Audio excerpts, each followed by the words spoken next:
Graças a paz, irmãos. Estamos na nossa campanha de leitura bíblica e humana. Hoje estaremos lendo os capítulos 21, 22 e 23 do livro de Atos dos Apóstolos. Convido você a pregar sua Bíblia e acompanhar a leitura comigo. Capítulo 21 está escrito: E aconteceu que, separando-nos deles, navegamos e fomos correndo o caminho direito, e chegamos a Cós, e no dia seguinte a Rhodes, e de onde passamos a Pátara. E achando um navio que ia para a Fenícia, embarcamos nele, e partimos. Indo já à vista de Chipre, deixando-a à esquerda, navegamos para a Síria, chegamos a Tiro, porque o navio havia de ser descarregado ali. E achando discípulos, ficamos ali 7 dias, os quais pelo Espírito diziam a Paulo que não subisse a Jerusalém. E havendo passado ali aqueles dias, saímos e seguimos o nosso caminho, acompanhando-nos todos com as suas mulheres e filhos até fora da cidade, e postos de joelhos na praia, oramos. E saudando-nos uns aos outros, subimos ao navio, e eles voltaram para suas casas. E nós, concluída a navegação de Tiro, viemos a Ptolomaida, e havendo saudado os irmãos, ficamos com eles um dia. E no dia seguinte, partindo dali Paulo, e nós, que com ele estávamos, chegamos a Cesareia, e entrando em casa de Filipe, o evangelista, que era um dos 7, ficamos com ele. E tinha este 4 filhas donzelas que profetizavam. E demorando-nos ali por muitos dias, chegou da Judeia um profeta por nome Ágabo, e vindo ter conosco, tomou a cinta de Paulo, e ligando-se com os seus próprios pés e mãos, disse: Isto diz o Espírito Santo: assim ligarão os judeus em Jerusalém o varão de quem é esta cinta, e o entregarão nas mãos dos gentios. E ouvindo nós isto, rogamos-lhe tanto nós como os que eram daquele lugar, que não subisse a Jerusalém. Mas Paulo respondeu: Que fazeis vós, chorando e magoando-me o coração? Porque eu estou pronto não só a ser ligado, mas ainda a morrer em Jerusalém pelo nome do Senhor Jesus. E como não podíamos convencê-lo, nos aquietamos, dizendo: Faça-se a vontade do Senhor. E depois daqueles dias, havendo feito os nossos preparativos, subimos a Jerusalém. E foram também conosco alguns discípulos de Cesareia, levando consigo um certo Mnason, Chipre, discípulo antigo, com quem havíamos de hospedar-nos. E logo que chegamos a Jerusalém, os irmãos nos receberam com muita boa vontade. E no dia seguinte, Paulo entrou conosco na casa de Tiago, e todos os anciãos vieram ali. E havendo-os saudado, contou-lhes por muito o que, por seu ministério, Deus fizera entre os gentios. E ouvindo eles, glorificavam ao Senhor, e disseram-lhe: Bem vês, irmão, quantos milhares de judeus há que creem, e todos são zeladores da lei. E já acerca de ti foram informados de que ensinas todos os judeus que estão entre os gentios a apartarem-se de Moisés, dizendo que não devem circuncidar os seus filhos, nem andar segundo o costume da lei. Que faremos, pois? Em todo caso é necessário que a multidão se ajunte, porque terão ouvido que já és vindo. Faze, pois, isso que te dizemos. Temos 4 varões que fizeram um voto. Toma estes contigo e santifica-te com eles, e faze por eles os gastos para que rapem a cabeça, e todos ficarão sabendo que nada há daquilo que foram informados acerca de ti, mas que também tu mesmo andas guardando a lei. Todavia, quanto aos que creem dos gentios, já nos havemos escrito, e achado por bem que nada disso observem, mas que só se guardem do que se sacrifica aos ídolos, do sangue e do sufocado e da prostituição. Então Paulo, tomando consigo aqueles varões, entrou no dia seguinte no templo, já santificado com eles, anunciando serem já cumpridos os dias da purificação, e ficou ali até se oferecer por cada um deles a oferta. E quando os 7 dias estavam quase a terminar, os judeus da Ásia, vendo-o no templo, alvoroçaram todo o povo e lançaram mão dele, clamando: Varões israelitas, acudi, este é o homem que por todas as partes ensina a todos contra o povo e contra a lei, e contra este lugar, e demais disso introduziu também no templo os gregos, e profanou esse santo lugar. Porque tinham visto com ele, na cidade de Atrófimo de Éfeso, o qual pensavam que Paulo introduzira no templo. E alvoroçou-se toda a cidade, e houve grande concurso do povo, e pegando a Paulo, o arrastaram para fora do templo, e logo as portas se fecharam. E procurando eles matá-lo, chegou ao tribuno da corte o aviso de que Jerusalém estava toda em confusão, o qual, tomando logo consigo soldados e centuriões, correu para eles, e quando viram o tribuno e os soldados, cessaram de ferir a Paulo. Então, aproximando-se o tribuno, o prendeu e o mandou atar com as suas cadeias, e lhe perguntou quem era e o que tinha feito. E na multidão os clamavam de uma maneira e outros de outra, mas como nada podia saber ao certo, por causa do alvoroço, mandou conduzi-lo para a fortaleza. E sucedeu que, chegando às escadas, os soldados tiveram que lhe pegar por causa da violência da multidão, porque a multidão do povo o seguia, clamando, mata-o. E quando iam a introduzir Paulo na fortaleza, disse Paulo ao tribuno, é-me permitido dizer alguma coisa? E ele disse, sabes o grego? Não és tu, porventura, aquele egípcio que antes desses dias fez sedição e levou ao deserto 4.000 salteadores? Mas Paulo lhe disse, na verdade, eu sou um homem judeu, cidadão de Tarso, cidade não pouco célebre da Cilícia. Rogo-te, porém, que me permitas falar ao povo. E, havendo-lhe permitido, Paulo, pondo-se em pé nas escadas, fez sinal com a mão ao povo, e, feito grande silêncio, falou-lhes em língua hebraica, dizendo, varões, irmãos e pais, ouvi agora a minha defesa perante vós. E quando ouviram falar-lhes em língua hebraica, maior silêncio guardaram, e disse, quanto a mim sou varão judeu, nascido em Tarso da Cilícia, e nesta cidade criado aos pés de Gamaliel, instruído conforme a verdade da lei de nossos pais, zelador de Deus, como todos vós hoje sois.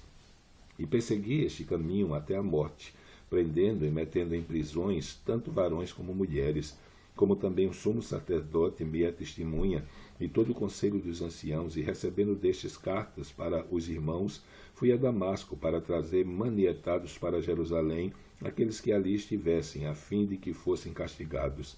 E aconteceu que, indo eu já de caminho, e chegando perto de Damasco, quase ao meio-dia, de repente me rodeou uma grande luz do céu, e caí por terra, e ouvi uma voz que dizia, Saulo, Saulo, por que me persegues? E eu respondi, quem és, Senhor? E disse-me, eu sou Jesus Nazareno, a quem tu persegues. E os que estavam comigo viram, na verdade, a luz e se atemorizaram muito, mas não ouviram a voz daquele que falava comigo. Então disse eu, Senhor, que farei? E o Senhor disse-me, levanta-te e vai a Damasco, e ali se cumprirá o que te é ordenado fazer. E como eu não via, por causa do esplendor daquela luz, fui levado pela mão dos que estavam comigo e cheguei a Damasco. E um certo Ananias, varão piedoso conforme a lei, que tinha bom testemunho de todos os judeus que ali moravam, vindo ter comigo e apresentando-se, disse-me, salve, irmão, recobra a vista. E naquela mesma hora eu vi. E ele disse, o Deus dos nossos pais de antemão te designou para que conheças a sua vontade, e vejas aquele justo, e ouças a voz da sua boca, porque hás de ser sua testemunha para com todos os homens do que tens visto e ouvido. E agora, por que te detens? Levanta-te e batiza-te, e lava os teus pecados, invocando o nome do Senhor. E aconteceu que, tornando eu para Jerusalém, quando orava no templo, fui arrebatado para fora de mim. E vi aquele que me dizia, dá-te pressa e sai apressadamente de Jerusalém, porque não receberão teu testemunho acerca de mim. E eu disse, Senhor, eles bem sabem que eu lançava na prisão e açoitava na sinagoga os que criam em ti.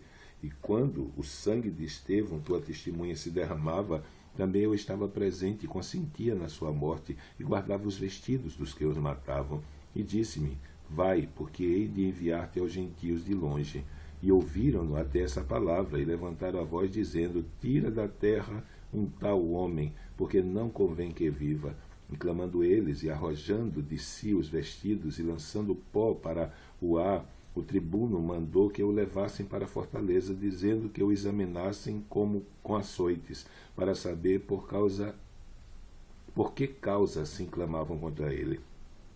E quando estavam atando com correias, disse Paulo ao centurião que ali estava, é-vos lícito açoitar um romano sem ser condenado? E ouvindo isso, o centurião foi e anunciou ao tribuno, dizendo, vê o que vais fazer, porque este homem é romano. E vindo o tribuno disse, dize, és tu romano? E ele disse sim. E respondeu o tribuno: eu com grande soma de dinheiro alcancei esse direito de cidadão.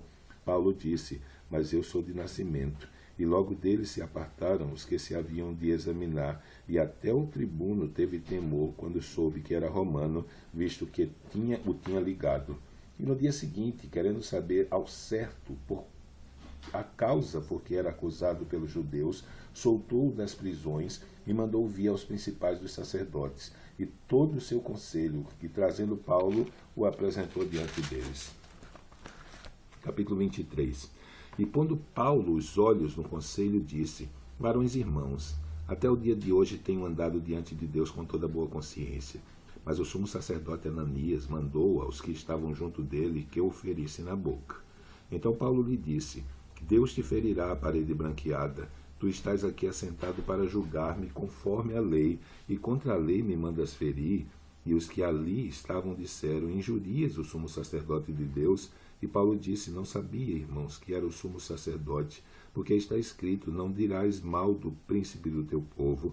E Paulo, sabendo que uma parte era de saduceus e outra de fariseus, clamou no conselho: varões irmãos, eu sou fariseu, filho de fariseu, no tocante à esperança da ressurreição dos mortos, sou julgados.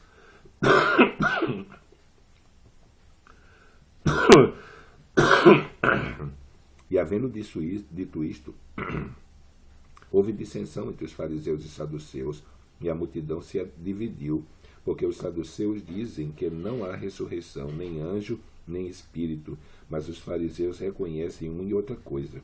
E originou-se um grande clamor, e levantando-se os escribas da parte dos fariseus, contendiam dizendo: nenhum mal achamos desse homem, e se algum espírito ou anjo lhe falou, não resistamos a Deus.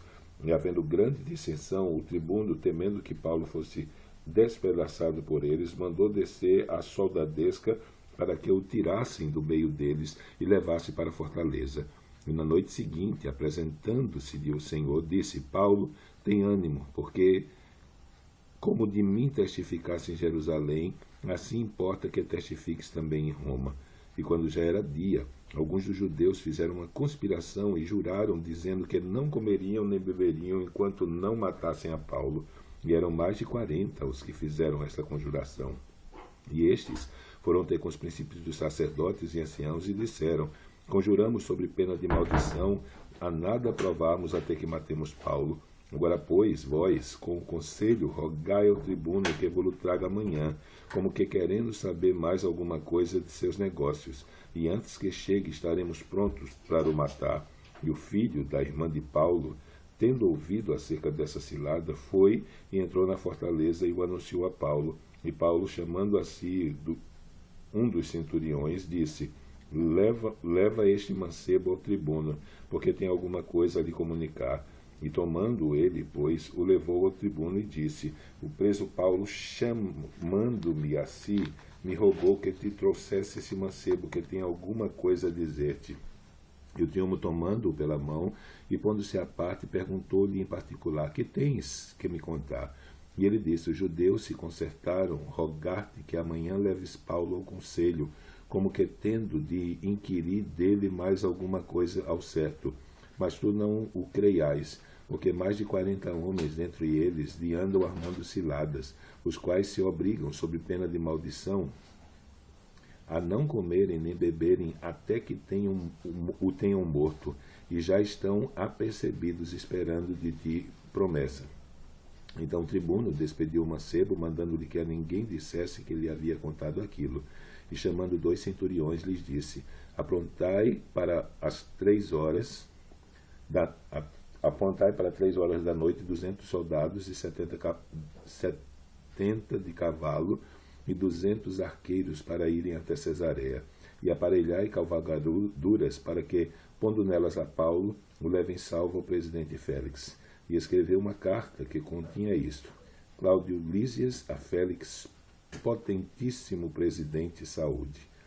Esse homem foi preso pelos judeus, e estando já a ponto de ser morto por eles, sobrevim eu com a soldadesca e o livrei, informado de que era romano.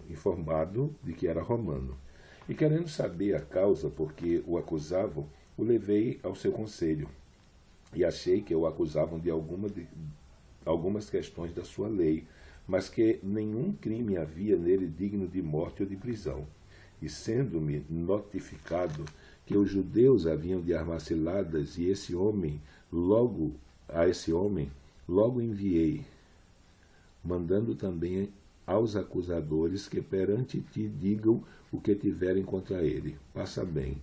E tomando, pois, os soldados a Paulo, como lhe fora mandado, o trouxeram de noite a Antípatris.